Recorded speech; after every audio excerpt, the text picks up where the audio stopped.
సాగర్ అలాగే అక్కడ ఉన్న నర్మద వీళ్ళిద్దరూ కూడా వెళ్ళిపోవడానికి అయితే బట్టలు సర్దుకుంటూ ఉంటారు. వాళ్ళు అలా బట్టలు సర్దుకుంటూ ఉండగా నర్మద అయితే ఆలోచిస్తూ ఉంటుంది. నేను చేస్తుంది కరెక్టే అని చెప్పి తనైతే అనుకుంటుంది. ఇక సాగర్ అయితే వాళ్ళ తమ్ముడికి జరిగిందంతా చెప్తాడు. ఇక వాళ్ళ తమ్ముడు ఇంట్లో వాళ్ళతో ఇలా అంటూ ఉంటాడు, నాన్న మా కాలేజీలో కాంపిటీషన్ ఉంది, దానికి ఇంట్లో వాళ్ళు ఎవరో ఒకరు రావాలి, అందుకే ఫ్యామిలీ మెంబర్స్లో ఒకరు తీసుకెళ్ళాలని నేను అన్నయ్యని తీసుకువెళ్తున్నానని చెప్పి చిన్న అంటాడు.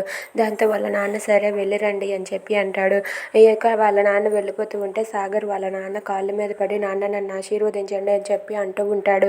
ఇక దాంతో అక్కడ ఉన్న వేదవతి అలా చూస్తూ ఉంటుంది. ఇక అమ్మ అంటూ సాగర్ వాళ్ళ అమ్మను గట్టిగా పట్టుకొని ఏడుస్తూ ఉంటాడు. ఇక నర్మద అయితే నేను బయటికి వెళ్ళి వస్తాను అని చెప్పి అంటుంది. అది వినగానే వాళ్ళ అమ్మ వాళ్ళైతే లేదమ్మా జ్యువెలరీ కొనాలి, నువ్వు రావాలి అని చెప్పి అంటుంది. దాంతో నర్మద అయితే ఒక్కసారిగా షాక్ అయ్యి అలా ఉండిపోతుంది. ఇక కారులో బయట అలా చిన్న అలాగే సాగర్ వాళ్ళిద్దరూ వెయిట్ చేస్తూ ఉంటారు.